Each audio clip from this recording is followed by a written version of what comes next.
रामकृष्ण हरी मित्रांनो, आपल्या व्हिडिओमध्ये तुमच्या सर्वांचे मनापासून स्वागत आहे. तर मित्रांनो, आपण आज चाललो होतो पोहणी घालायला. पोहणी म्हणजे आपला सगळ्यात महत्त्वाचा व्यायाम आणि एक नंबर जबरदस्त व्यायाम वासरांसाठी.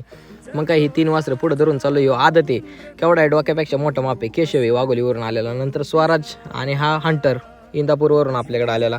ह्या सगळ्यांना घेऊन पोहणीला आलतो. आज दत्त जयंतीमुळे काय आहे, जास्त व्यायाम द्यायला जमला नाही वासरांना, म्हणून 3च वासरं आणली पोहणीला. मग काय आप्पा गेला होता हंटरला घेऊन आतमध्ये. आज बाई नव्हता त्यामुळे पोहणी काय आम्हालाच घालावी लागली. आणि हंटर असं आहे, त्याला मागणं किती हाना काय करा पुढेच जात नाही वासरू. एकदा पहिल्या वेळेस आतमध्ये गेलं, पण दुसऱ्यांदा जाताना लय ताप दिला त्याने. मग काय मला पण बनेल काढून आज जावंच लागलं. मग मी पण गेलो. मग जर आतमध्ये गेला, त्याला थोडाच वेळ घातली पोहणी आणि नंतर म्हणलं मग घ्या केशवला.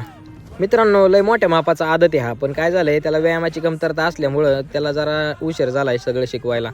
मग आपण त्या दिवशी छकडीला पण चालवला होता आणि आज पोहणी पण त्याला दाबून सगळ्यात जास्त पोहणी ह्याला टाकली होती. पिल्या इकडे बारका पोहायचा आनंद घेत होता. आप्या आला त्याला घेऊन, मग त्याला आम्ही चोळला बिळला केशवला आणि परत एक राऊंड टाकला त्याला. का तर वासरू भरपूर मोठं आहे, काही विषय नाही, दम वाढला पाहिजे त्याचा. लय उशीर झाला व्यायाम द्यायला. थोडंसं थंडीचं दिवस आहेत मित्रांनो, पण ऊन पडल्या दुपारचं 1-2च्या दरम्यान आपण बघायचं. ऊन चांगलं पडलेलं असेल तर पोहणीला घेऊन जायला काय हरकत नाही. अर्ध्या तासाच्या आतमध्ये आपला सगळा कार्यक्रम उरकला पाहिजे.